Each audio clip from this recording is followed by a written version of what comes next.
Hey everyone! So since I went viral, I wanted to make a video about the whole experience and talk about how it has been like and why I went viral. Why I went viral. Why I did go viral.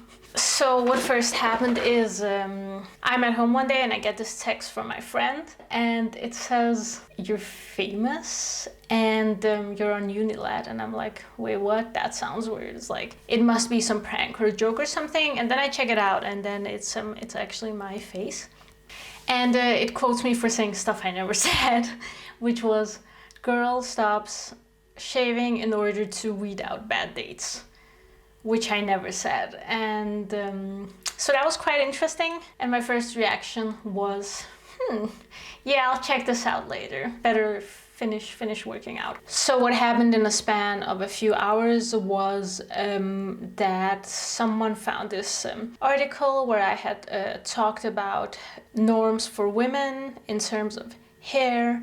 If you're a woman, there's this expectation that you remove body hair before you go out into the public space. And there's just not the same expectation of men, which was what I talked about. But then several media outlets found my Instagram profile, found an old article, posted it with their own words, and actually a lot of them also told a story that I wasn't part of, a story that isn't my message at all. So what it's all actually about is, for me, it's about the double standards for men and for women. And there's some people who are saying, oh, but we have equality. Well, if we had equality, I wouldn't get threats. I wouldn't be in the news all over the world for simply not doing nothing. Some people ask me, why did you do this? But I didn't do anything, which is kind of the point. There's also this story about like my decision or a decision. But whenever journalists ask me that, or whenever people ask me, why did you make this decision? I always want to ask them, would you ask a man the same question? Because why is the absence of doing something a decision for women when it's not a decision for men? And I think this really puts light on this topic of expectations for women's bodies, for body hair. I'm just a woman living her life who just like happened to not spend 2 minutes removing some hair. And people go crazy over it, and it's in the news outlets everywhere. And of course, I'm happy to inspire people and I'm happy to make a difference.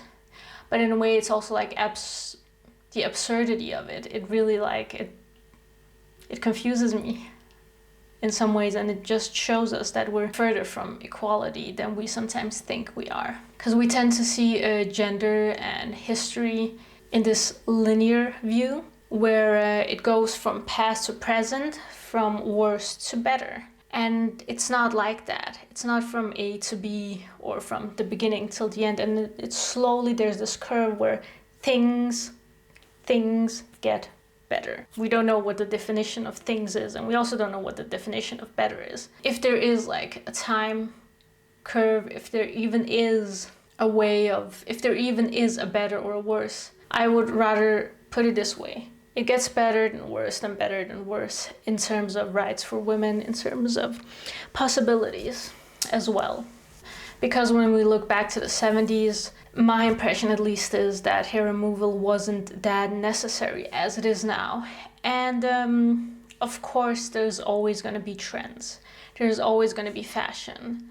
But the problem for me arises when, instead of looking at hair removal or something about the body or about the fashion, instead of looking at it as, oh, people tend to do this, oh, this is kind of what people are going towards now, it becomes this invisible rule that if you don't do it, you will be disciplined as a woman. And what I find so interesting is that when I didn't follow this rule, everything went so crazy. And I feel like I'm in the public space in some town in the Middle Ages and people are throwing tomatoes at me. But in reality, it's the same thing that's happening. I'm just on social media and people are throwing emoji tomatoes at me, telling me what to do. And then we come back to this topic about shaming, about body shaming.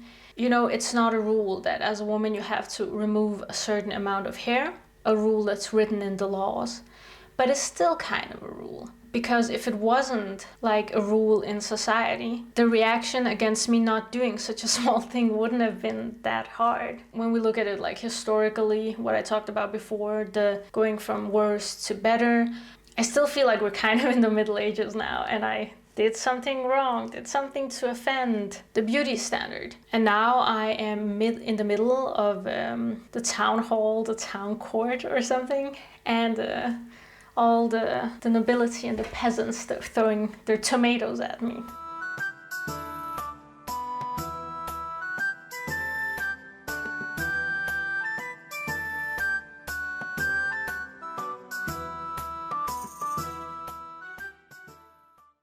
I get a lot of messages saying, shave it, and I'm like, yeah, okay, I'm gonna do that for you, random person from New Zealand. That's what I do for strangers, generally, like, thanks for telling me. When I talk about beauty standards, the reason I talk about standards and not ideals is that the removal of hair, it hasn't become an ideal, it's become a standard. And if you don't live up to the standard, you know, you can't even go outside the door. I have women writing me that they get anxiety attacks when they go outside of the door and haven't shaved their legs even.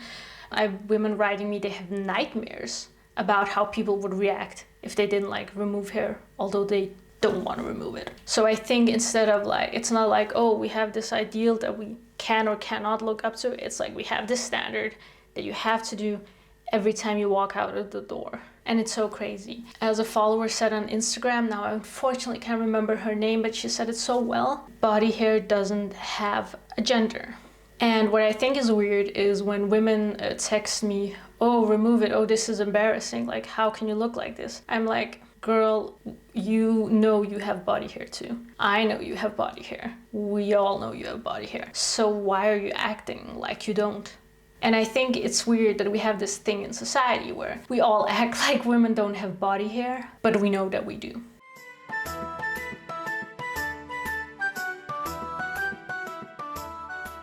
I've often been portrayed as someone whose mission it is to make people stop removing hair. And that's literally not my mission. That's as far away from my mission as it can be. I don't have a mission. I just have a face and I'm just out here existing. So I'm not coming from like a place of any principle, of not necessarily any message either. Well, maybe yes, you know, because it's all about choice and it's all about what do you want to do with your body. There's also been this discussion that I am for natural and against unnatural, and I also think that's like, that's not true for me at least, because when are you ever fully natural and when are you ever fully not natural? But what I'm against is that it's a requirement for women to remove hair before they go out in the street.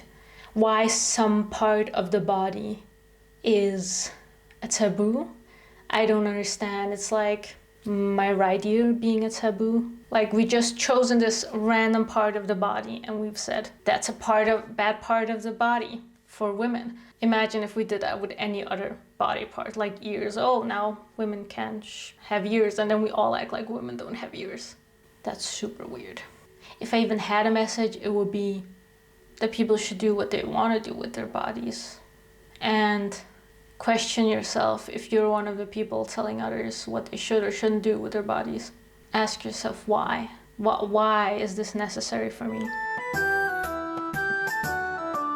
There has also been this idea that women's bodies are there to please or displease men, people, in public spaces, whether it be the internet or out in the streets. And I think it's interesting that women's bodies, or just by existing, that they're seen as a source of pleasure or displeasure.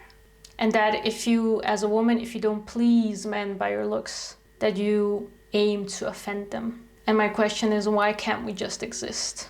without having this burden of appropriate looks on us, of pleasing looks on us. What's also interesting in how the media has portrayed me is that this has been shown as a choice. Just like waking up, existing, walking out of the door. It has been shown as this crazy choice that has gone around the world.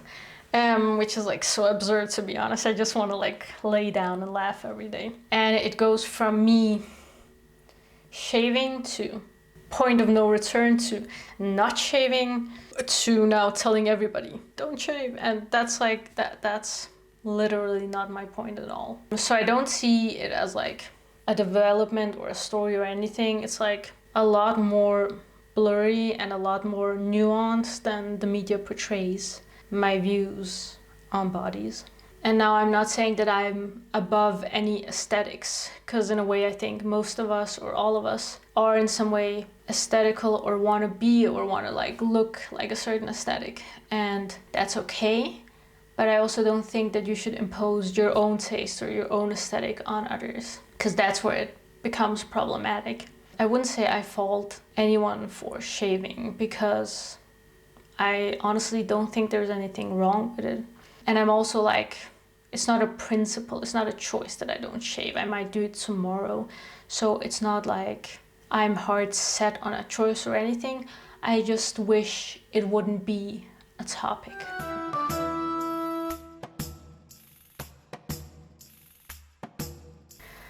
A lot of the articles that have been written about me, not with me and without my knowledge even, have really misrepresented me. And what I think is really interesting, because I live in Europe, and that's like considered part of the so-called Western world. Here we often like to say that like feminism prevails and that we're equal and everything, and that women aren't discriminated against. The way the media has portrayed me really shows how we really look at women in our society, or at least in my society. Because a lot of the headlines have been, Unilad for once wrote, "Woman stops shaving in order to weed out bad dates."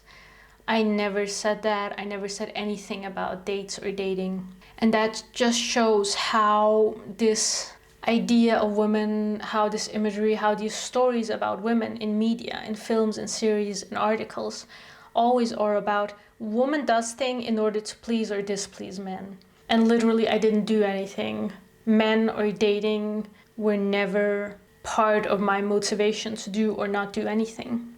New York Post wrote something like, Woman says she won't shave just to land a man. I never said that. I never said anything about men at all. I never said about landing anyone anywhere. I'm not flight personnel. I don't understand how me not doing anything in the media ends up being a story about women seeking marriage. And then we're back like to the Middle Ages again. New York Post also said that my message was to shove tweezers up butts. Yeah, I never said that. And I've tried contacting Unilad. They have ignored me and just like kept posting the article. So I also think it's like interesting how media can write, just like take your picture and write, this woman says unicorns exist, and I'm like, hey, yeah, I never said that. And they just ignore me, and now I'm like known for the person who said something that I didn't say. That's really problematic, how your face can be misused in the media. What I noticed over the last month was that my face went from being my face, my private face, to being some sort of public property. That's the problem of mass media and of social media, that you can just take pictures and use them for whatever. You can make up quotes, quote people for saying random.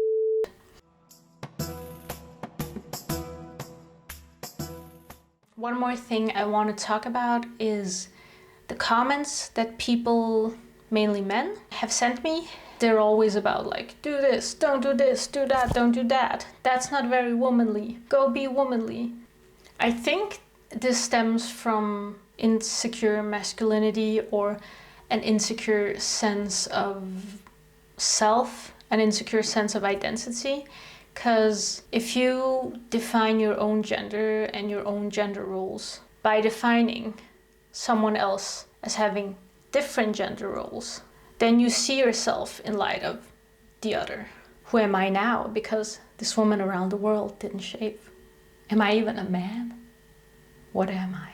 So if you as a man can make woman the other and then attribute different things to these women, like, oh, they have to be skinny but have big boobs, they have to be hairless and they have to wear dresses, then you can say, okay, now my masculinity can be secure, because if they're doing those things and I'm not doing them, that makes us different, because they're a woman, then I can be a man.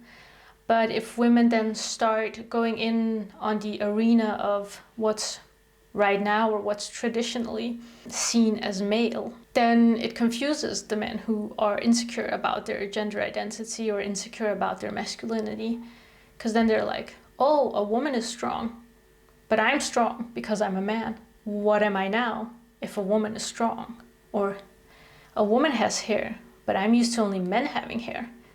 Am I not a man now because a woman across the world has big eyebrows? So I think that's the reason why some people, men, they have to draw these lines. It's for their own understanding and for their own sense of self. Because if this line is blurry, they don't feel at peace with themselves. They build their identity around what others do.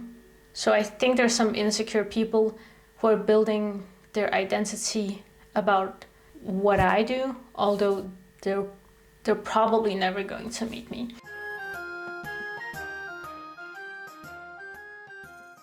I often get questions about, oh, negative comments, what are the negative comments? You also get positive comments, right? And I think that's the wrong question. Again, the media always portrays me as, oh, she is out there to get positive comments, but she got some negative. What are we gonna do? Let's all be nice to each other. And that's kind of not what this is about. It's not about like some teenage dude in Japan sending me a negative comment. I'm never gonna meet him. It's not about like these negative or positive comments. It's about the structural problem behind these comments.